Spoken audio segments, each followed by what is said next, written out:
Can you put your hands up if you've heard of IDEO?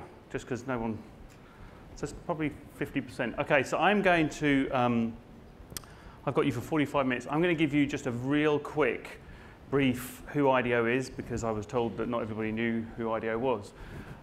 We are a design company that sort of cut our teeth doing mechanical engineering right back way back in sort of 1975, and so there's been a whole bunch of products that were designed then. We moved through services and environments and experiences, and we've kind of pretty much designed everything that's been out in the world at some point, one version of everything that's been out in the world at some point in time.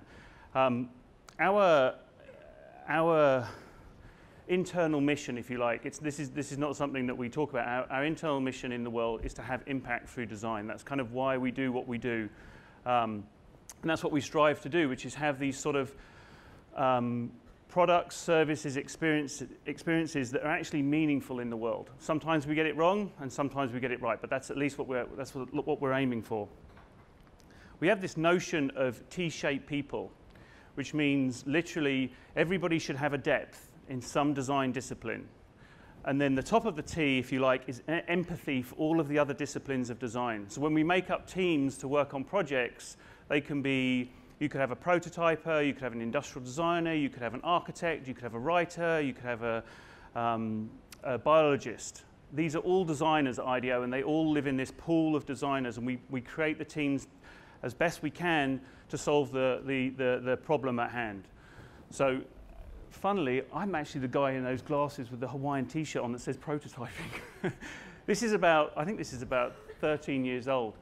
But we are right now we're 680 people across the globe. We also get to work in all these different industries. Unlike most agencies, design companies, we never ever sign exclusivity with anybody, because we want to move around. We want our teams get mixed up. You don't work on anything for any length of time. The idea of that is that you move beyond these different industries and these different clients, and you gain all of these insights and these ways of working that just fundamentally change your perspective on all of the opportunities that are put in front of you. So we really, really believe in this notion of cross-fertilization.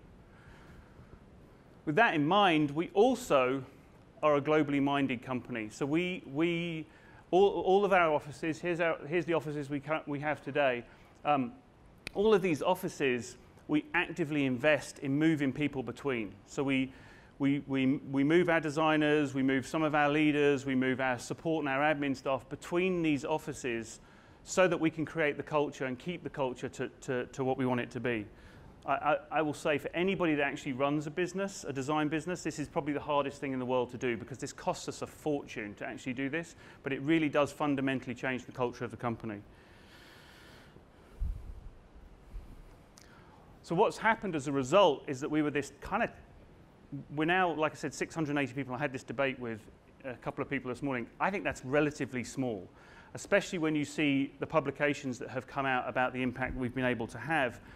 This was the Business Week article. It was the top 50 innovative companies in the world, and we came out at number 5. Most of those other 49 are clients of ours.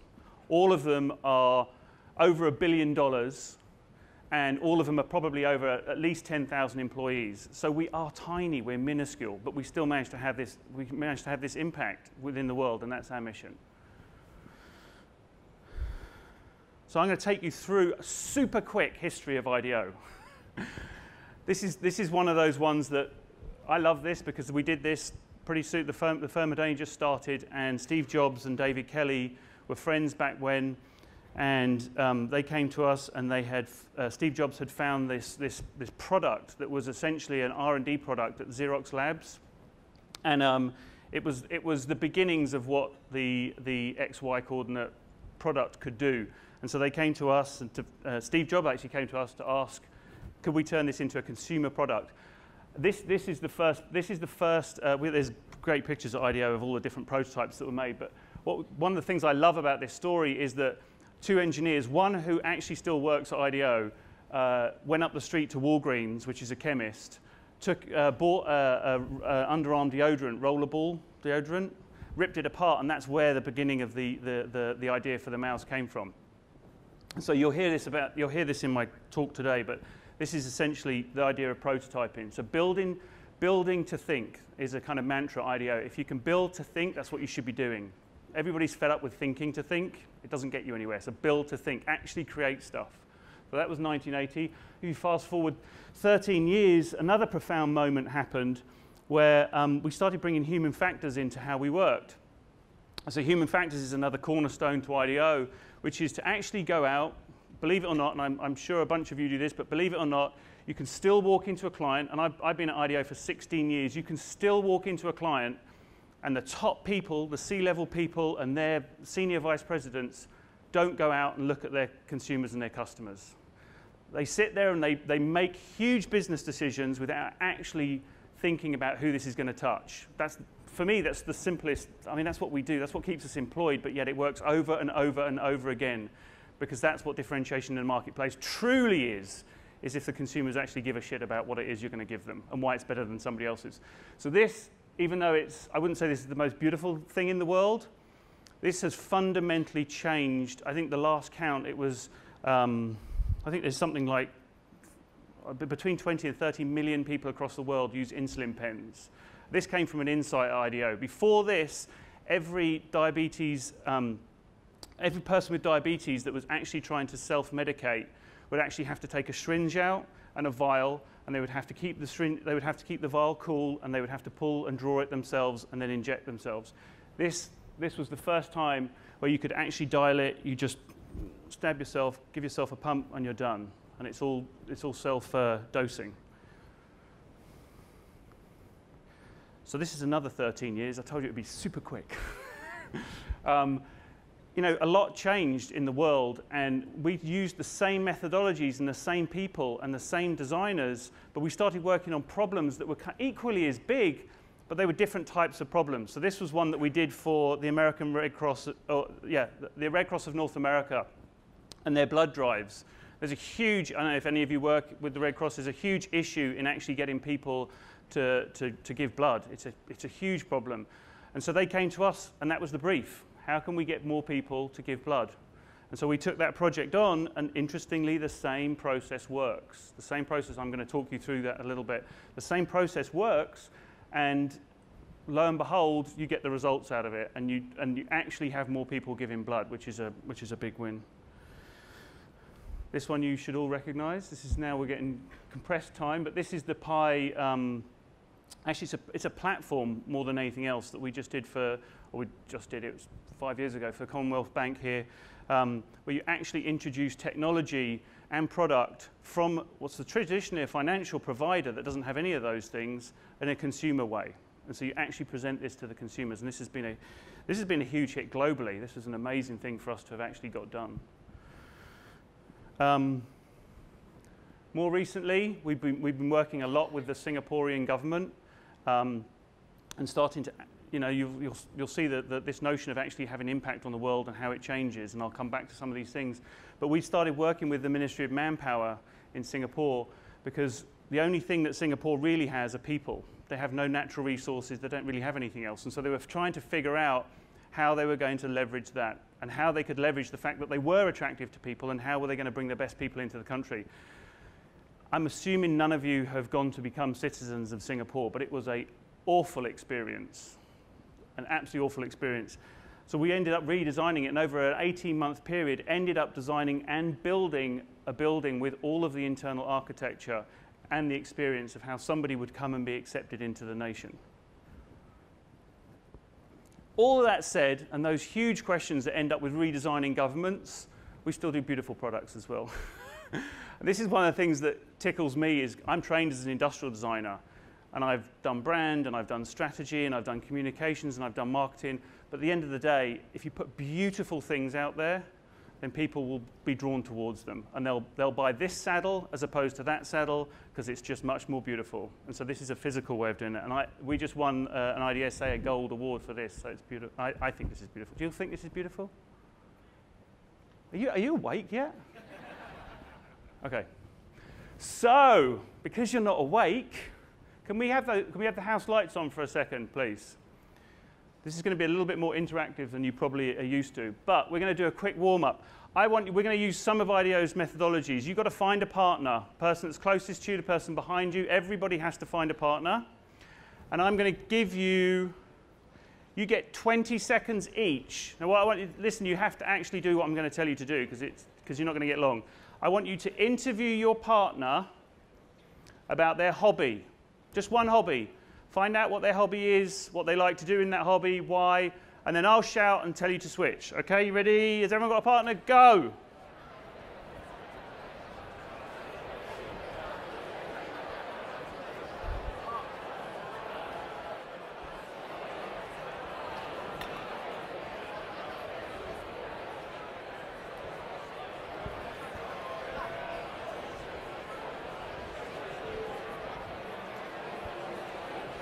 Okay, you need to switch now.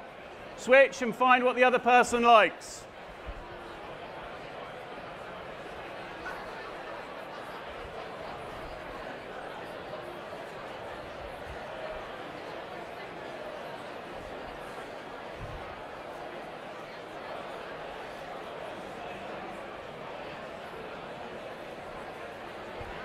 Okay, you're done.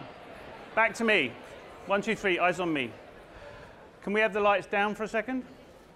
Okay, I'm just going to show you this video of these two basketball players that play side by side and have taken the NBA by storm. I was going to have a roster spot, and now Mike, he's the toast of New York.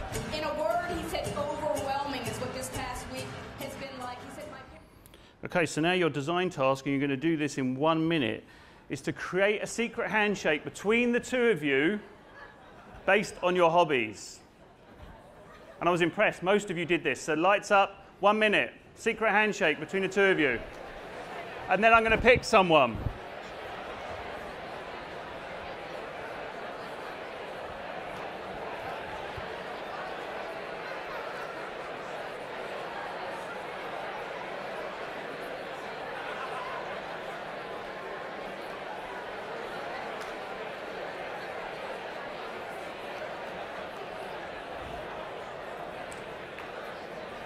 Okay. Ian, can you and your partner come up here? Only because Ian was the guy who introduced me and got me here, but come on up. You're going to share your secret handshake so everyone can see. Whenever you're ready, guys. It's going to be a bit embarrassing, isn't it? Was it? It's. Well, actually, what were your hobbies first? What was your hobbies first? first? Well, the first one was drinking. The second one was Xbox. Drinking and Xbox. The third one was just a stroke of the eyebrow. I'm not sure. So it was like gin, Xbox, stroke of the eyebrow, and a shake. Something like that. Nice.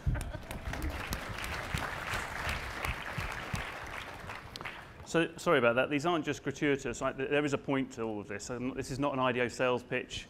I've kind of tried to come up with a point of view that I think would inspire you for the beginning of this. So I've got this idea of there's something's been knocking around in my head, which is the idea of, or the notion of ideas with long tails. So when you create something, what I'm seeing happen in the world is there are things that just happen out there that tend to go on and on and on, and they take on a life of their own. And it seems really, really impactful to me to have that as a goal in mind when you're doing anything, because the impact continues when you've finished. And so one of the best examples that I could find when I was thinking about this was Louis Pasteur, and you know, not clearly a genius guy, but not the fact that he was a genius guy, but you know, a lot of what he was famous for was pasteurization and figuring out pasteurization. You all know that. But what was really interesting was that off the back of that, and off the back of the passion that he found through going through that process of figuring out pasteurization, he also created the Pasteur Institute.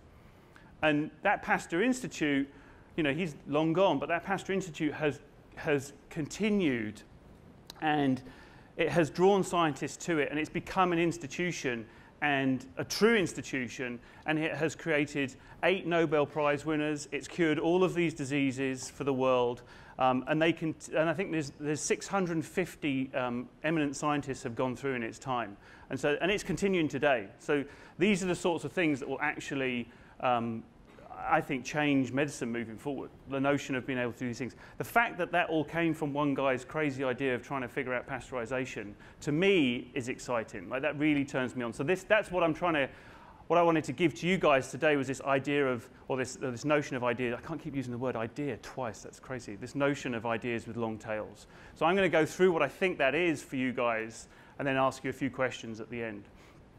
So within that, I think there's these two components. There's design thinking. Again, hands up. Who here has heard about design thinking?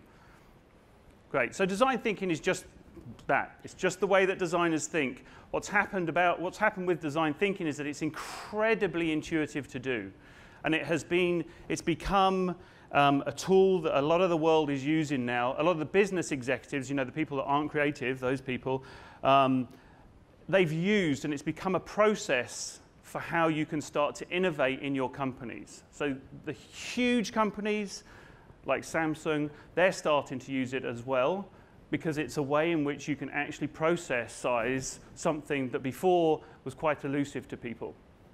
So I'm going to talk a little bit about design thinking because it's super simple and we all do it all the time.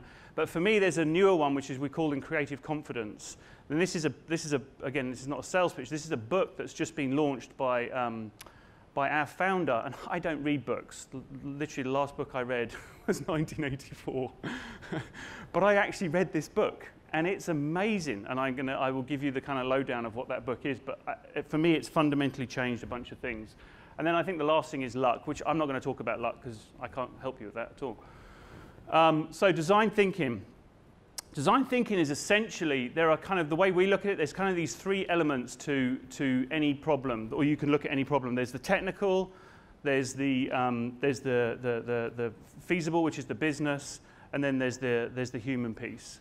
And again, like I said before, everybody typically forgets the human piece, or they devalue it at the thought that the technical piece will be the piece that they have to overcome first and foremost, or the business piece has to be the piece they overcome first and foremost. Actually, we have all of these disciplines internally. So, for me, it's the fact that you have to actually do all three of them, and that's why it's this beautiful overlapping Venn diagram. But it's the center you're looking for. That's what you want. That's what you want to be trying to figure out when you're going through design thinking. And so there's a bunch of processes that help you go through that, and I'll talk about those very briefly. But essentially, the thing that most companies forget is to bring in the people side. Now, and I'm not talking about having like CMK, like consumer market knowledge. I'm talking about actually bring it into the innovation process. And this is just a nice time-lapse video of a team of ours, it's just 1 week of how they work. The first kind of principle, so I'm just going to go through 3 principles. Again, for those of you that are doing it, there could be 3 principles, there could be 5, but in general, you want to go out and be inspired. And you want to be inspired by people. And so this was interesting. This is one of my favorite examples, because this is a project that we did for a huge North American hospital, healthcare company. And we asked them to provide us inspiration about what their consumer experience was, because they wanted us to redesign the emergency room consumer experience. This is what they sent us. They also sent us this. So what we did was we went, and this, again, trying to share some of the things with you, what we did was we sent one of our researchers out into the field, strapped a video camera to his head, and this is what he filmed. And believe it or not, this is what we played back to our executive sponsor.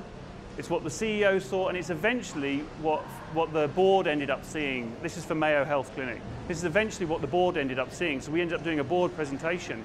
And I didn't talk over the top of it, but we played this. It was a 2-minute video, and we literally just played this. And this is, I mean, it doesn't get any better than this. This is it. But this is what you see when you're being wheeled in on a gurney through ER. This is what you see. That's your experience of being in ER. It's a pretty shitty experience, right? It's pretty grim. And you don't know what's going on around you. So that's one. I love this because this is not a set-up picture. These are two friends of mine that are married. They're in the States. They live near where we live. This is their kid, and this is probably 6 years ago by looking at those Macs. But this is a workaround. This is what we call a workaround. So this is a technology workaround. There's 2 sets of grandparents in England, both wanting to look at the same kid. So you look for how people are doing workarounds and how it's working out. That would be a fantastic piece of inspiration to take to Apple, help them figure out webcam, also any technology company. This was one that we did for Bank of America, where this was an actual, this is somebody paying their PG&E, their energy bill, and you can see what they're doing. And I'll show you the product that came out of this. You can see they're rounding up.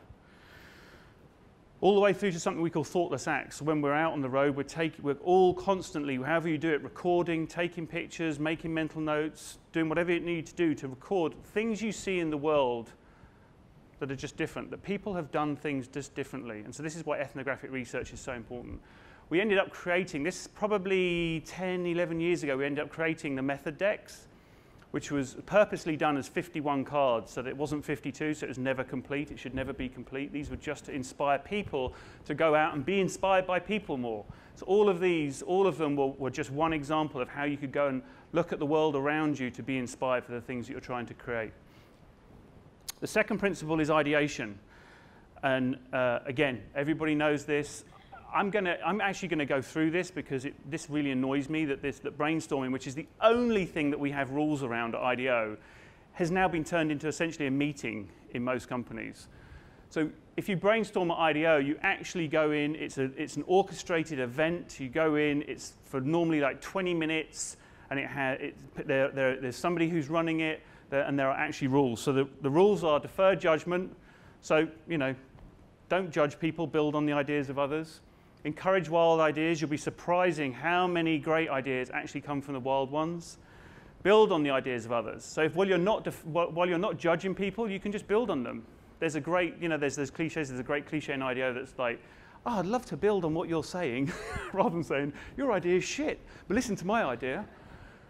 Stay focused on the topic. How many times are you in a quote-unquote brainstorm where suddenly people start just going off topic and you can't? So it's a very strict environment. One conversation at a time. This pisses me off no end when people are in brainstorms and all of a sudden you start having this other little side conversation because nobody can record anything. Be visual. This is really, really hard when we bring clients and collaborators in to work with us. It's not good enough to just shout your ideas out. You have to record your idea and they get put up on the board. And then lastly, go for quantity, not quality. This is a huge misconception. Everybody, and this goes to the creative confidence thing, there is such reluctance to put ideas out there because people have fear of being judged because they've been told they're not creative. It's bullshit. Go for quantity. Trust me, you will get the good ideas in the end. Culture and space, again, I'm trying to ram a lot into a very small presentation here. Culture and space, this is a very personal story for me because I had a project team that wanted a different project room. And I was like, fuck, really? Oh my God, it's going to cost money. And they wanted an Airstream. And so first of all, I said no. And then somebody came to me and said that I was basically lame. And so I then said yes, because that's the way to be loved by people. And and it's a couple of $1,000s, and they rented it, and they cut down the railings at the far. There's the same railings at this end of it. They cut down the railings, wheeled it in, and it was at IDEO for 3 months. The big news here is that we're redoing our Palo Alto offices. We have just this was a rented one. We have just bought an Airstream to install as a project room. That's now an icon of our culture and how we work. So these things are really, really important when you think about ideating. So this is my big point here, though. Prototyping it, what I said before, the kind of like build to think, like using your hands. This was in the London office, working for a huge, well, they're all huge, car company. This is done on the first day. Don't talk about it. Don't talk about the idea. Build it. See what it feels like. Or sketch it. Make it visual. This is the Bank of America. This is, you can imagine, taking financial organizations and trying to make them physical is quite difficult. Or even more prototyping. So this is one for you, for more the digital crew, because digital prototyping, has now become this very serious thing that everybody has to do, and you have to have app developers, and it's not. Oh. Cue music. So this is possible dance moves for monster making. So music starts, and I'm the player, so I come in, I touch the monster, and he gives me a special dance move. I go and touch again, and he does a different one. And it can go for as long as I want. It has a few signature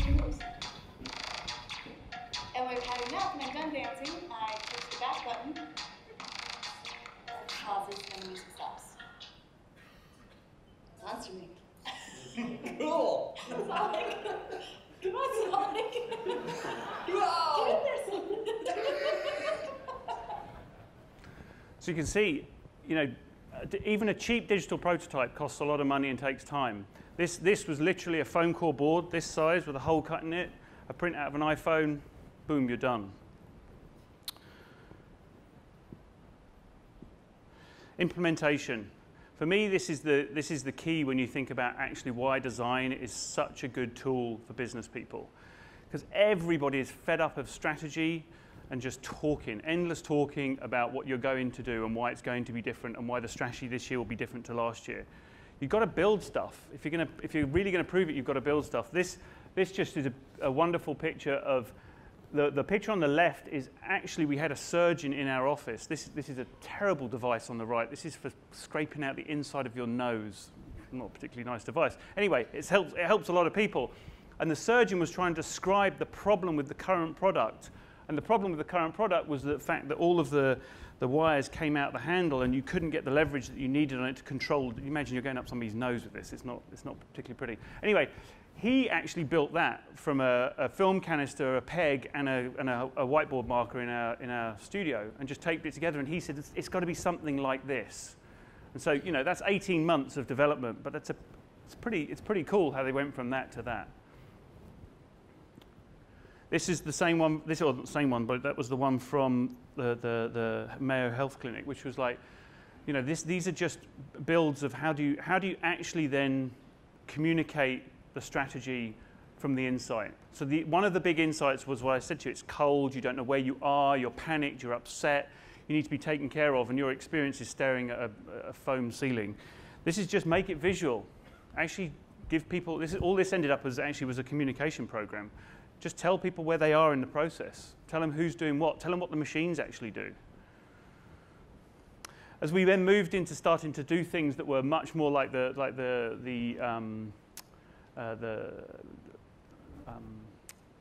blood drive for the Red Cross of North America. This was one that we did for a hotel where we ended up designing a whole new experience for a hotel. You can imagine how do you prototype that without building a $50 million hotel? So we ended up renting a warehouse in San Francisco and building the whole reception area out of foam core and then running all of the executives through it. Guess what? It wasn't right. But how perfect is that? It wasn't right and it cost $500,000 to do rather than 50 million. So then we could rip down the foam core and reiterate it and build with the executives. This was one of the most transformational experiences for that hotel group. And then this was out the Keep the Change program that I talked about with the lady rounding up. That insight literally drove a program that has not only elevated Bank of America as an innovator, but has been copied by every banking institute in North America and Europe so far, which is essentially a rounding up program where they dump the money into an account that you then save. And this is what came out of Monster Maker. Oh, hi! Oh, Emma will show you how to make your very own monster. Oh, it's easy. Just use your finger. Watch Elmo. Okay, all you have to do is touch your monster's face and give it some eyes like this. See that? Now Elmo will change the eyes. Those are funny eyes. Oh, now we'll do the same thing with the nose. So you can see how that came out of the other one. They're so similar, but yet such different resolution. You can do this with, trust me, you can do this with every design opportunity. Every opportunity you have, you can turn into a design opportunity, and you can do this. So I'm going to talk a little bit about creative confidence. But first, we're going to do another exercise. Yay! Wow. Okay, you should have a piece of paper that looks something like this.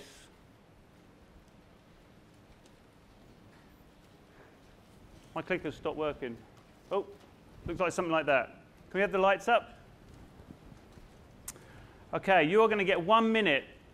And these are the instructions. I want you to fill in as many of the circles with something identifiable. Okay? Everybody join in. Ready? 1, 2, 3, go. You only have a minute. There's 30 as well. See if anybody can get 30.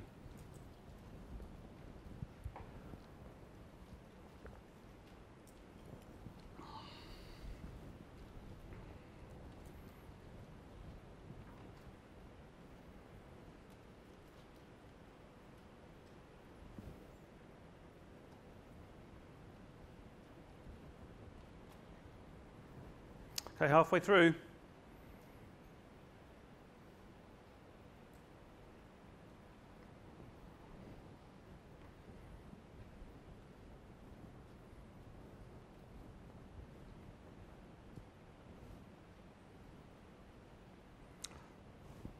Rush those last few, you've got 10 seconds.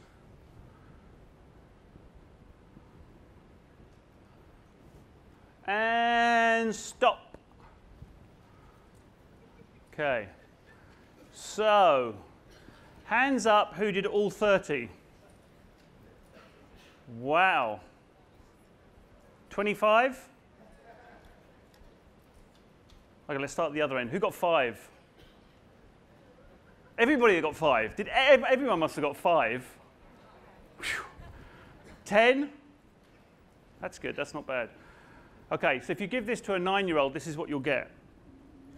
Without a shadow of a doubt, you'll get this. If you give it to one of us, to have anybody do 30 is amazing. Because I gave you very few instructions. I didn't tell you you couldn't make it into a long caterpillar. I didn't tell you you couldn't make it into traffic lights. I didn't say you could make glasses out of it. I didn't tell you any of that. The issue is that we've been conditioned. And I know that most of you already know this, but it's actually, this is becoming a big issue in our world, in that you're conditioned and you then therefore use the fact that you are not creative as an excuse to not engage in things.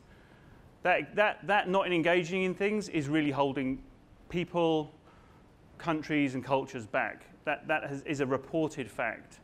I think that if I asked you to do this again, you'd probably be 50% better than you were last time, because I've given you instruction on how to do it. A bunch of you would probably do caterpillars, which would be fine, but you would learn it again. So what I'm trying to prove here is that we have lost the ability to be creative. It's in us to get it back, and it's like a muscle. The more you use it, the better you get at it. And it has been, IBM did that thing with the 1,500 top CEOs in the world. Creativity is seen as the cornerstone for turning companies around now, especially as it relates to innovation. So this is what this book is about. And like I said, I don't read books, and I've read this book, so I personally would encourage people to read this book. It is absolutely amazing. But you don't have to read it, because I can tell you what it is. Fundamentally, it just tells you that we're all creative, and that you've chosen to lose that, and it's been beaten out of you.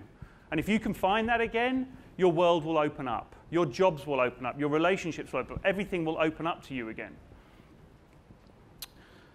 So this is the blog that is associated with it, and ironically, putting design thinking together with creative confidence gave me the idea of, or gave me the notion of ideas with long tails for this talk.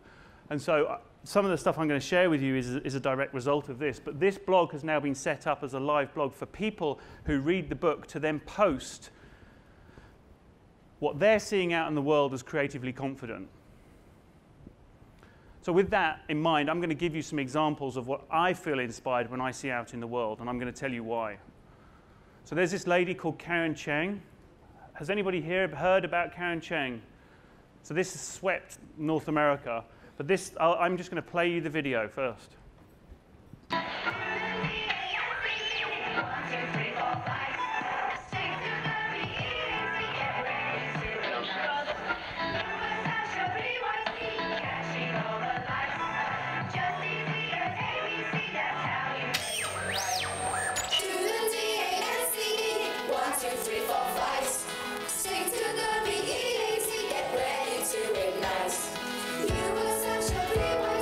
Catching all the lights, just easy as ABC, that's how we make it.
So talk about creatively confident. I don't know about you, I still get tingles when I watch that. I mean, she did not know how to dance, and in a year, she taught herself to dance. So that, to me, is incredibly creatively confident.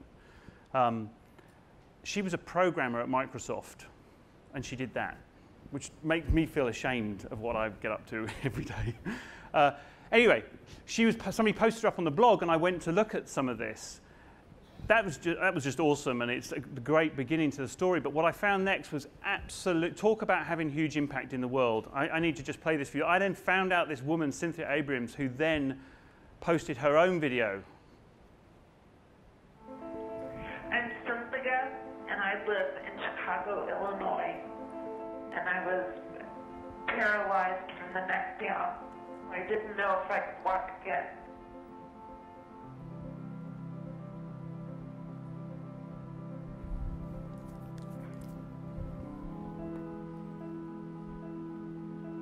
I started going out on the internet, and I really didn't find anything. But there, I did find Karen's website as Dance a Year.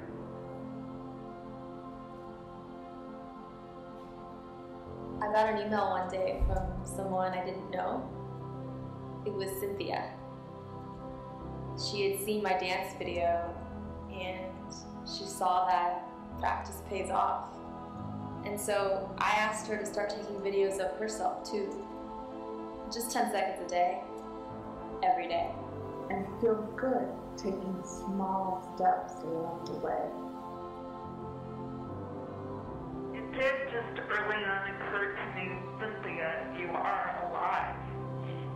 So you're going to have to live, and you should try to live a life worth living.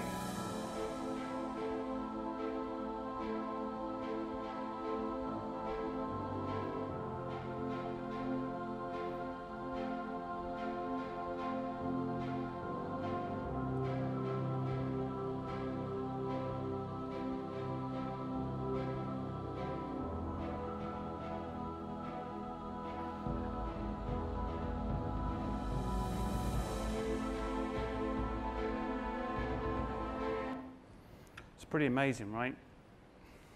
An idea that goes way beyond what she first started. And then, this is when I think she then used design thinking, or the methodologies of design thinking. That's her partner in the background. They both quit Microsoft and moved to San Francisco. Actually, they lived in San Francisco, quit Microsoft, and have just started a company, super clunky, this is all brand new, called Give It 100. I actually just signed up for this, so I'm going to learn magic tricks. But essentially what you do is you give yourself 100 days, and your commitment is to yourself and to the community. And what you do is you take a 10-second video every day of your progress. This could have a profound effect on people and their ability to get shit done. And this came from nowhere. This came from one girl just wanting to learn how to dance. So I find that incredibly inspiring. I don't know where it's going to go. This is another one called Kane's Arcade, who is a kid in Southeast LA. That's his father's auto parts store. And he just loved building cardboard. He didn't really get out that much because they didn't have much money, but he builds cardboard stuff. And essentially it's arcade stuff. So it's like pinball machines and claw machines, anything you can think of. This is the guy who went to the store to buy a handle for an old Buick, I think he said, and ended up meeting Kane. And he happened to be a filmmaker. So I'll play you a very brief part of this film.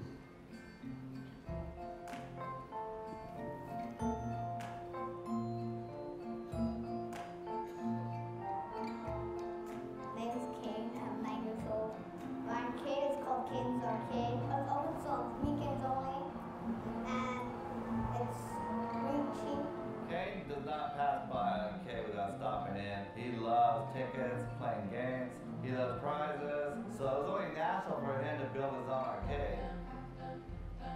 He loves to see how things are built. He takes all his toys apart to see how they work. You can't put them back together, but he takes them apart. Kane spent summer vacation coming to work with me. We sell auto parts in East LA. My dad had a lot of boxes back there.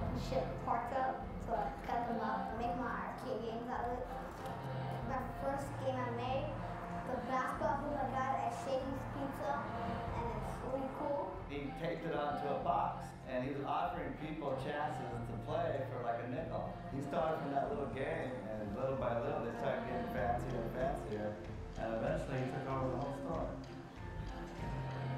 I met Kane randomly. I had to get a door handle for my 96 Corolla, so I pulled into this used auto parts store, and I just came across this elaborate cardboard arcade. I asked him how much it was to play, and he's like, for $1 you get 4 turns, but for $2 you get a fun pass. Well, how many turns do you get a fun pass? You get 500 turns for a fun pass. I got a fun pass. Again, I don't know where this has come from, but the first thing that he did was he created this little, the Navan, the guy, created this little social media campaign. He didn't think, because no one had ever discovered this. And so he used his friends, he used LA. They ended up, the person that turned up was Jack Black, the actor. The next day they had 200,000 visitors came past. I mean, you're thinking about LA, but 200,000 people came past.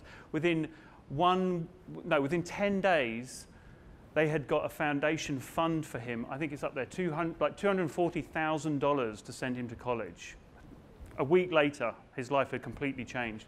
So they took it forward and created this thing called the Innovation Foundation. And the mission of the Imagination Foundation is to find, foster, and fund creativity and entrepreneurship for children around the world.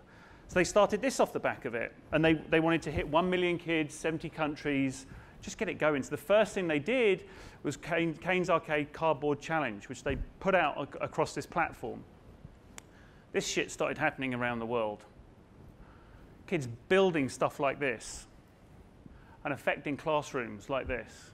Right now, this is like 6 months later, they've got 86,000 participants in 46 countries. So they're like on the way to their, to their crazy goal. So I don't know what's going to happen after that, but again, pretty profound. So I have one last one that I want to share. I'm going to run over a little bit. Is that okay? Yeah, okay. I have one last one that I want to share that I think it actually does have more of the process when you would go into something and say, okay, I'm going to be creatively confident and I'm going to use design thinking. So these were 4 students at Stanford that had a brief to create low-cost prenatal incubators to prevent neonatal deaths. But the key was a normal incubator is about $20,000 US. This had to be under $200. So these were some of the prototypes they did. The far left is a paraffin wax that you heat up. It keeps the heat for about 4 to 6 hours. Then they went through the different types of bags that they were going to use. They took it out into the field. And this is what they came up with a year later, which has just also won an IDSA Gold Award. And then we had a team out in India with our .org foundation, and one of them just sent me this picture last week of this actually in the marketplace, saving kids' lives.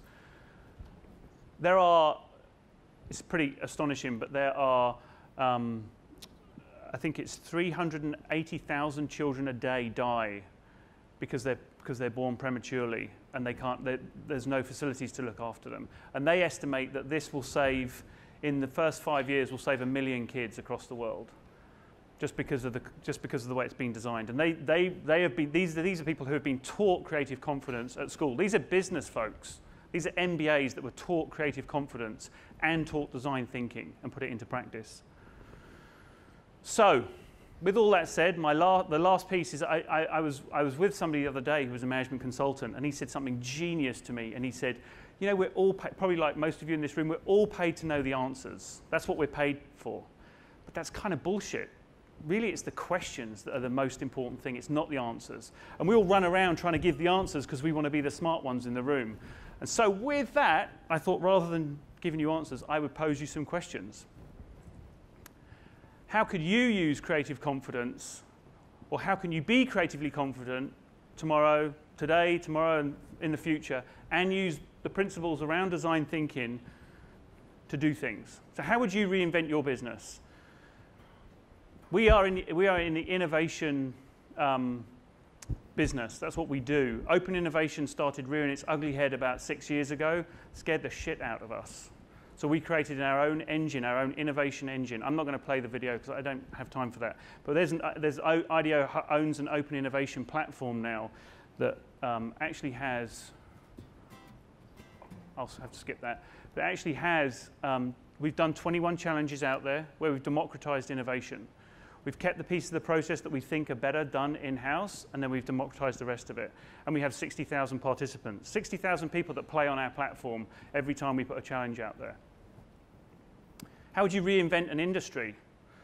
So one of the ones that I think we've taken on with vigor is education, because it's so broken.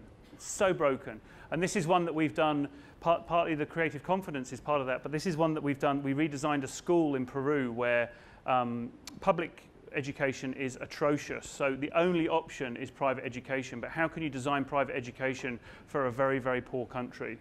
So we designed that where we ended up designing the actual, we did it through an experience prototype. So we designed the experience, we did the academic model, and we did the financial model behind it. It's now hit 23 schools and has 3,500 students. We now have an innovation, we now have an education practice where we've now done this with the Gates Foundation to create a toolkit for design thinking within schools. So all schools can start to do this. Nobody has to pay this. This is free to download. And now we're also mapping where all of these schools are doing and what they're doing. And so this is a sort of a self-running platform where we're encouraging the schools to connect together. And lastly, I alluded to it before, but how would you reinvent a country? So talk about aiming big. We're really aiming big now. We're really, Singapore's the first place we're doing. We're really trying to help the government do what they do. So this was the brief that we got. How might we rethink the customer service strategy away from the principle of process to the principle of customers?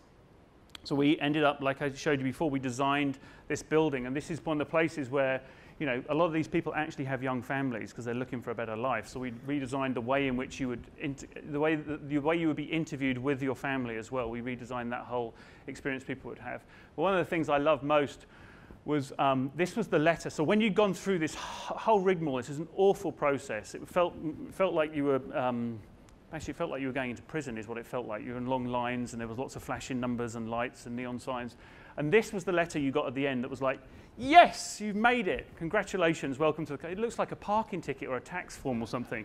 And so we redesigned that as well. And the first thing you see is you can come to Singapore. Congratulations. Like, to me, that's a really nice idea. And to end that, there's a real critical, his name is Neil Humphreys, he's a blogger in Southeast Asia, and he's really critical of everybody and everything. But this is essentially how he summed it up. He said, in the old days, you filled employment pass application forms with your certificates and headed for the Immigration Checkpoints Authority. You joined the back of a queue, clean-shaven, and reached the front with a full beard. After he visited the new one, he said, we were in and out in 20 minutes. When you've been slowly suffocated by as much brain-selling red tape as I have in different countries in the last 20 years, it really does take your breath away. So you can do these. You can really design these to be different experiences for people. So I hope you get the idea of ideas with long tails. That was a bad thing to call it. But my question to leave you with is, how are you going to design your embrace? What's your version? What are you going to do where you're going to be more confident creatively and you're going to use a different process to get you to a different outcome? Thank you.